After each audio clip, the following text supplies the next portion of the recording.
Do you think that President Thunderbolt Ross might get impeached for performance enhancing drugs? Hello, everybody. I'm here to talk about my excitement and concerns for Captain America Brave New World. I don't know if the movie will be released or before released by the time this video is finished, but that won't stop me for listing the stuff I'm really looking forward to or what I should be on toes about.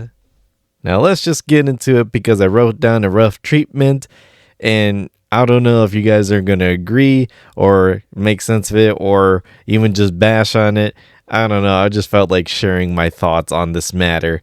I really won't be talking about much of actor statements for the past few weeks, or it's just the press, and they'll be looking for stuff to really nitpick on, and sometimes it might be taken out of context, or they might twist the words. I don't know. People on the internet, what do you say? I think we'll just start on the positive note of what I'm really looking forward to. Now, I put down Red Hulk because Red Hulk being introduced into the MCU seems kind of imaginary. If you were to tell an MCU fan 10 years ago, like, oh, we're gonna get Red Hulk, is like, nah, you're speaking slander, sir. Like, I don't care if you're from the future, they will never consider the Red Hulk in there. We have the Hulk right now. We got Mark Ruffalo. What more do you really need? Hey, buddy, that's where you're wrong. We're gonna need the Red Hulk for this awesome badass movie.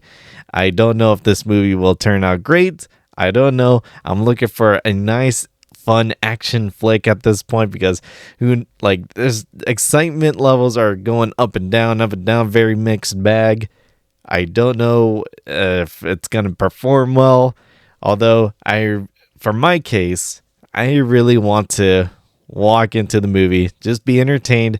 Hopefully it's a great Captain America movie, a great first entry of Sam Wilson's Captain America. Have a great time and bounce out of the theater after feeling satisfied or let down. But I digress a little. Red Hulk, I think he'll be a prominent character for the MCU, not just for the MCU, but for this movie. And I think it's a great way to test how Captain America is going to treat this matter of being compromised in the U.S. government and with the tension of Thunderbolt Ross being elected president, how he wants Captain America to be an official position in the United States government. And although they don't see eye to eye, both of those men do have their points on why they should do what they should do, but it's going to be very complicated. And I just love the way how Harrison Ford says, "Work with me, Sam," because Sam is Captain America. Who knows if he's going to be eye to eye on that, but he's the country's hero, basically. At least that's supposed to be told, but not limited to. I mean, he even fought space aliens. But who knows if they're going to have a unique interpretation of Red Hulk, whether it's through the ideals of Thunderbolt Ross or how Sam is going to be tested with his ideals and perspectives on how to be a hero, how to be careful of the United States, or how limited he should be or how far he should go, and how what actions might he have to do, even though it might be a dent into some progress done. I also bet Red Hulk was in the books to even bring to life in Marvel Studios, but who knows when it was the right time to pull the trigger. William Hurt passed away, so obviously I don't know if they had any Red Hulk plans by that time. And I bet it was a recurring dream for Kevin Feige to bring Red Hulk to the big screen finally, instead of a small one with Disney Plus, But, William Hurt passing away, I would have loved to see William Hurt turn into Red Hulk. That would be very interesting. You get the little mustache, although I don't think the mustache would work with Red Hulk, Although it's part of the character for Thunderbolt Ross. So I remember hearing when they did reshoots for this movie, they had to shoot some scenes with Harrison Ford without the mustache. Because it's Ross's character design. You got to have the mustache, but at the same time, Red Hulk doesn't have a mustache. But at the same time, I'm okay without the mustache. And Harrison Ford looks pretty legit to play President Thaddeus Thunderbolt Ross. It's so weird he's president. He was general, then Secretary of State after he had that heart attack, I believe, or cardiac arrest. Maybe a triple bypass. It's been a while since I've seen Civil War. And of course, he was going to do his old tactics as he was when he was general. And that makes it very concerning for him to be president, because who knows what's going to lie in for the rest of the heroes or the country. A good background check might ought to do before he gets elected president, but we'll have to see how it goes down or why it is the case for Captain America Brave New World in this one. And as I've already mentioned, it's going to be conflicting for Sam Wilson to shoot down Ross's thoughts or his plans, once he gets elected president, especially when, it's the United States of America, Captain America. You got to have him in there. Ross has some ideas with that role. But what happens when publicity starts to get worse when he turns into the Red Hulk and Captain America has no choice but to fight his own people, basically, if what Ross was trying to plan comes to fruition? Then that would be very conflicting, and it'll just leave a state of confusion of what happens after the events of Brave New World. But let's expand that topic a bit, because the next point I have is the loose inspiration for the Incredible Hulk 2, basically. Thunderbolt Ross was involved with the Incredible Hulk, trying to track down Bruce Banner for causing damage to property, hurting his daughter, and trying to use his gamma radiated blood for nuclear weapons. Trying to hunt him down, thinking he's a threat to the United States. Other than that, we've seen plenty of little wrongdoings of his cause. He neglected his daughter. He accidentally created a monster. He brought in something that shouldn't be brought up, and it was kept on ice for a reason. But I bet this is going to bite him in the gluteus maximus in this movie. Oh, how time has passed. But don't forget, karma can be a bee. Because it was mentioned some time ago and mentioned time and time again, but never too closely, that the leader will be making his weird big-headed debut. We already saw a tease of the leader back in the Incredible Hulk, but of course, it was only the second movie of the MCU movie. We never know how it's going to go, whether the MCU is going to succeed even after the first Iron Man movie. But, it was a pretty good tease when Mr. Blue was doing experiments on himself and doing experiments on other stuff, replicating Bruce's blood or using it for who knows what, because he's just a die-hard fan of science, and he thought that it was going to take him to the Nobel Peace Prize until, he kind of refuses to throw away all those samples that Bruce has sent and basically replicated, I think, if I remember correctly. And then the United States government stopped by. They caught Bruce, and then Emil Blonsky was so power hungry because they injected him with weird concoction of the super soldier serum, and he was on edge. He was kind of unstable. He kind of wanted more power. He craved to be the survival of the fittest. He didn't believe that anybody should have that sort of power, and he wanted what Bruce wanted. And he even threatened Dr. Samuel Stearns, which is his name, the scientist, to give him that good old juice, because he wants more. And he was all for it. He just needed the consent. And then there were so many factors that created the Abomination, a monster of everybody's own making. Ross, Stearns, Bruce. And then when the Abomination started to go hitting the trails and destroying everything in his path, trying to show off his newfound power, he accidentally clobbered Stearns as well. And you see that little morphing head, and he starts to smile. I was like, what the hell have you done to yourself? And I thought that was a brilliant tease. I don't think it was ever going to be revisited until now. So we're going to see that giant hit. Although the one thing that's going to throw people off is like, oh, why is it so silly looking? And then when you don't get that, you're like, why aren't you paying tribute to the comic book? The design, the original design. It was like, what more do you guys want? You know it's not going to be taken as seriously. And you know it's going to be taken as real as possible, but still paying tribute to the original design. Who knows how it's going to end up? Maybe it will look silly, but that's kind of the point of the character. I mean, who thought it was to be taken seriously? If they haven't seen The Incredible Hulk, remember The Incredible Hulk, or even cared about The Incredible Hulk, and then you see this guy with a giant brain, with some who knows how hokey of a plan he's got going on to. I don't know, what is his plan really?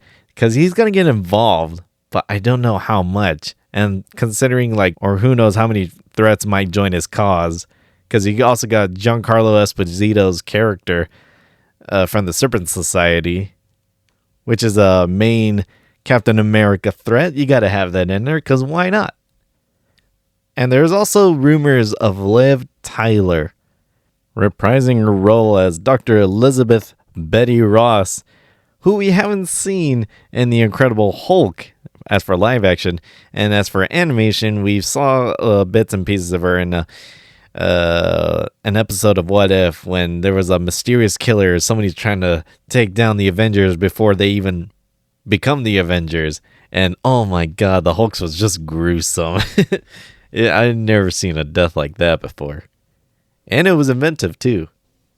And with Betty Ross rumored to be in there, you got the leader, you got Thunderbolt Ross, her father, now the President of the United States. You can put together that this is basically the Incredible Hulk 2. Sort of like how they loosely adapted the storyline of World War Hulk for Thor Ragnarok. And I don't really mind it. It seemed, if it can weave together with the plot pretty dang well, like how they did it with Thor Ragnarok, I think they could nail this one. As to so I have guinea pigs in my room, right? I just saw one of my guinea pigs trying to get into this little big box in there, and he was just struggling. He was his feet were flopping all over the place. You made it in, of course. Okay, let's get back on track. So I'm guessing that'll be basically one of the plots for Captain America: Brave New World. But what about the other plots?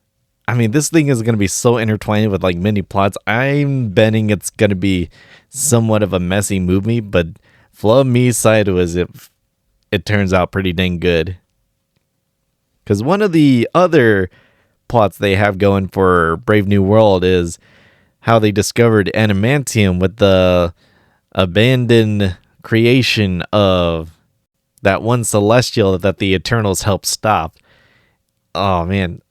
To think that thing was going to be born out of a planet, and now it's just in who knows what ocean, what parts of the ocean, maybe even two oceans, I don't know, that it's rising out of the waters with a hand ready to breathe for air. But hey, at least they're making good use of it.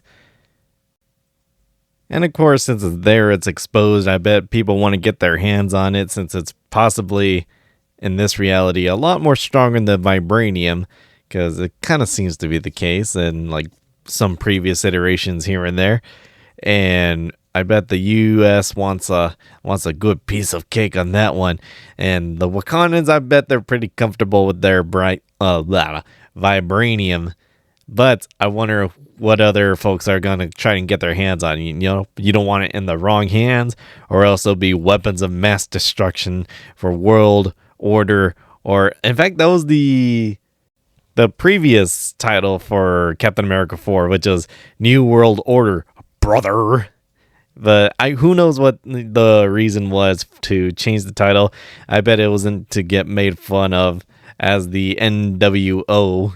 Or maybe they had something better planned for Brave New World. It's kind of funny. I was looking through the internet, just summing up, like, I was too lazy to type up Captain America Brave New World because, that's a lot to type up. And when I typed up Brave New World, apparently there was already another film that's called Brave New World. It's like one of those old timely ones. And it kind of hadn't appealed to me. I've kind of wondered what it's about. Maybe they took a page off of that one, as in concept of what that movie might be about. Although it kind of leaves me wondering, why Brave New World? I'm guessing it's because Sam Wilson is a man of the people. He's his own world, but at the same time, he holds a very high responsibility for a mantle, and he's using whatever he can, whatever he's made of, in order to help even the president, the Avengers, maybe if they're still a thing, the civilians, and maybe stop global threats or something. And maybe he's got something to prove. Something else to prove, I should say, as Captain America. Not what we already heard from the Falcon and the Winter Soldier. He already had something to prove, although I disagreed with how they wrote how Sam Wilson is Captain America, how he's his own guy, and he doesn't need super soldier serum. He doesn't need to be acting like somebody else in order to be Captain America. He's already his own guy. Steve Rogers gave the mantle to him because he trusts him. He's a good person. He is very skilled. He knows the ins and outs of the government, which is going to segue into this part of the plot. I think it's bringing back to some original roots of Sam Wilson's character when he used to be in the XL Falcon program, the part of the government where, Steve Rogers thought he was a pilot. He had his wingman Riley, and, they were good buddies in the military. They have these specialized suits, and it kind of sucks, how his partner went down. I hope they bring that back up again, doing Riley proud. Not only that, it can also tie in his new partner, Joaquin, who is basically the new Falcon. Him and Sam are tight, as already established in the Falcon and the Winter Soldier. I really like their chemistry, and I like the new actor who plays Joaquin.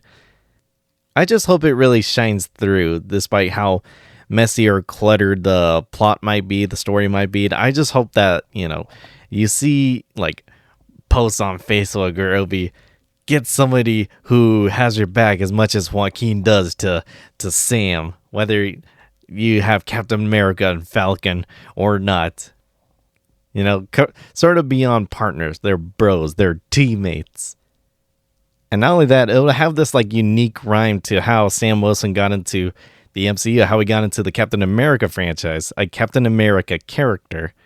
That was how he decided to help serve and help assist Captain America in his time of need, when all he has was Natasha, a few bits of people here and there, Maria Hill, Nick Fury, and now he has got an ally in Sam Wilson.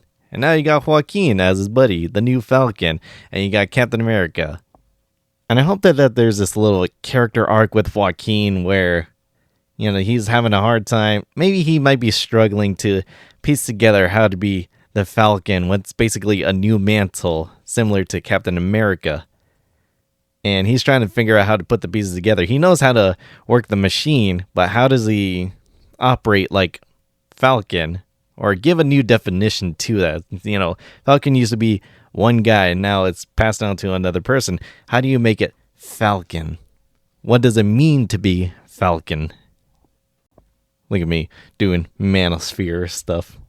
And then Sam just gives him the little pieces of advice, and it just shows how much he's learned, to be this person, a leader, basically. Helping someone go through the ins and outs, give him a few tips, take him under his wing, but also let Joaquin fly on his own. I think that'll be a pretty cool moment there.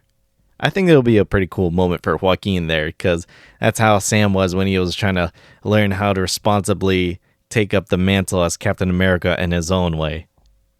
And who was also part to have Sam Wilson be his own unique Captain America, be a Captain America that's worth dawning on, to be a good role model for, to help, to have being a hero that anybody can count on, that he can help serve to be as Isaiah Bradley. Of course, he's going to be returning for Captain America Brave New World, but somehow he gets compromised. He ends up getting being a loose cannon out of a peaceful presentation. And then, of course, Sam was going to be very concerned and stop him, but then Isaiah, of course, gets incarcerated. Maybe incarcerated is a strong word. But of course, stuff went down. Isaiah's in jail. Sam has to figure out what happened, because I believe in that presentation where they're explaining that how adamantium is now present in this giant celestial being that was almost born out of the earth. There's something deeper going on, and it's not just those elements right there. It's not just about Ross. It's not just about proving to be Captain America. There's also something else going on there. Why was he compromised? Who was trying to take over? What happened to him?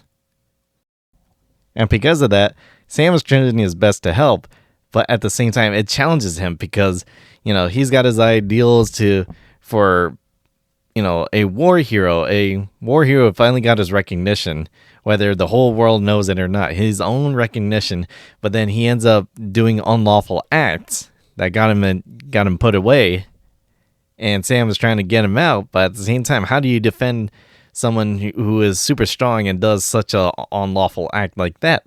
How does he get him out there? How does he clear his name? Another thing I wrote down also is the action. That is where a lot of stuff is going to be defining as cool in this movie. Like, you have so many concepts, so many stunts, so many things you could do with the Red Hulk. Vibranium wings, vibranium shield, flight, 2 Falcons. Giancarlo Esposito and his posse of armed men. Possibly Seth Rollins. I haven't forgot that one, and I'm a WWE guy right here. But his role might be cut from the film. We don't know. And proving from the stunts of the Falcon and the Winter Soldier, especially in episode 6, when you finally see some butt kicking from Sam Wilson, donning the shield, taking on Batroc the Leaper, taking on Carly, going combatants against the super soldiers. It just shows how much more him helping the civilians in the helicopter while also being very, very, very careful into taking out the pilot, and then having that one lady take over. He's the man of the people. Oh man, I'm telling you. And it just makes so many exciting moments, especially with his theme blaring. Da, da, da, da, da, da. I can't wait for that to be the new Captain America theme. But more on that later. Yeah, the upcoming throwdown for Red Hulk versus Falcon. I love how it's not necessarily hero versus villain. It's just like a problem that needs to be solved, but it's not going to be an easy, clean victory or battle.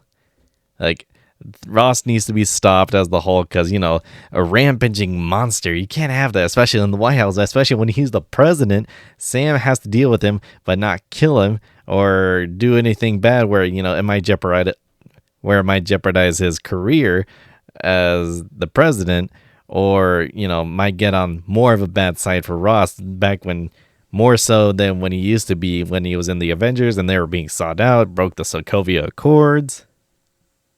And that also won't be one of the biggest scenes we're going to have to deal with in the movie. That the Cherry Blossom DC set piece, that's going to be very exciting to see. That's used for most of the marketing and the trailers and the TV spots, especially when Red Hulk throwing down the shield into the concrete. Maybe it's just like taking it off Sam's hands. But Sam ain't going to go down that easily without the shield. He's more than the shield. Similar to Steve Rogers, You're also going to have that set piece of the Celestial, the Adamantium Grove. the arms race to see who can get there faster, who can claim what it is. That's what I'm guessing part of the plot might take place around in that thought process. And you have like two falcons charging through the air, and you see in one of the spots Sam using a shield to take down missiles, and it bounces left and right, and him catching it in the air. Oh man, I can't wait to see this movie. And if it's not going to be as good of a story or not as inspired of a story, at least have a good action stunted movie. That's what I'm looking forward to the most. Oh, there's something upstairs. Speaking of something returning to someone, I know a forced segue right there. I make no apologies. The theme. Of course, you have Henry Jackman creating the Sam Wilson theme back in Captain America: The Winter Soldier. I'm a movie score guy, so I love listening to these sorts of soundtracks, different sorts of soundtracks, and I love the Captain America: The First Avenger. I like how they keep refreshing the themes, but you understand where these things are coming from. Like with Captain America: The First Avenger, and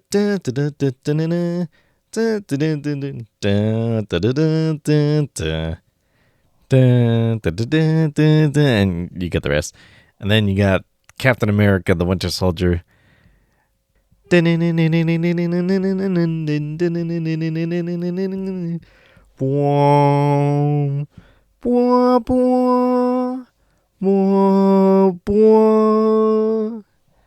then you got a different Captain America theme. Can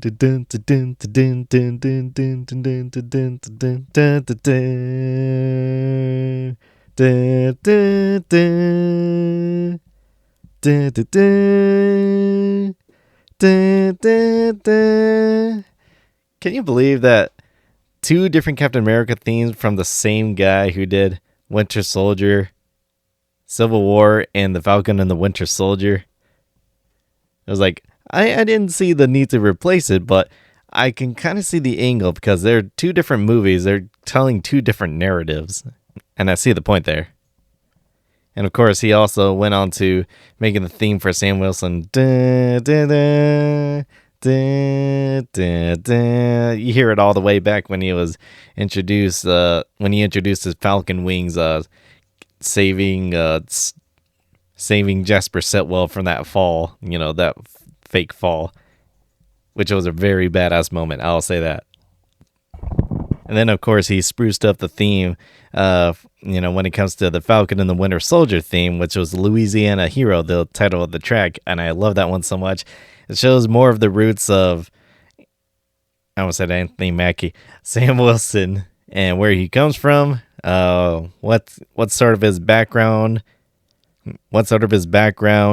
and how is he going to help resemble Captain America.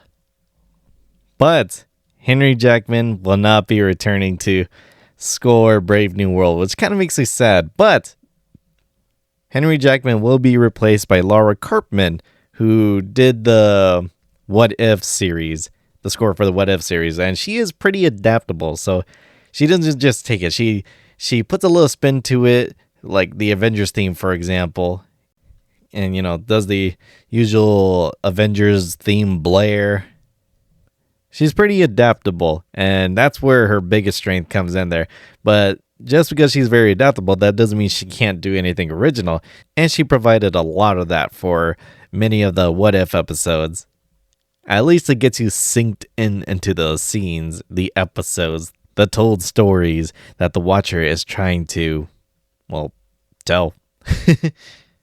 I'm hoping that she uses Sam Wilson's themes prior, but I wouldn't be surprised if she did a new theme for Captain America. Although I wonder what a Captain Falcon theme would sound like in the MCU. Show me your moves. But the least I want her music to do is at least get you in the moment, get you tensed up for whenever trouble might come, or whenever there's a sincere moment that kind of hits right in the feels, or anything that really serves as a great score, not just for it to sound good, but also, help provide a scenery, help elaborate the picture further beyond a visual.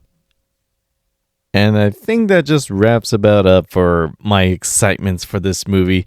And I just realized I opened up my phone and it just shows mixed reviews basically for Captain America Brave New World. But that ain't gonna stop me from at least checking it out. I don't know if I'm gonna like it or not. But I want some of that good entertainment. At least, that turn off brain entertainment, but then when you turn it back on, that's when you see a bunch of evidence of what could have been a better movie, per se.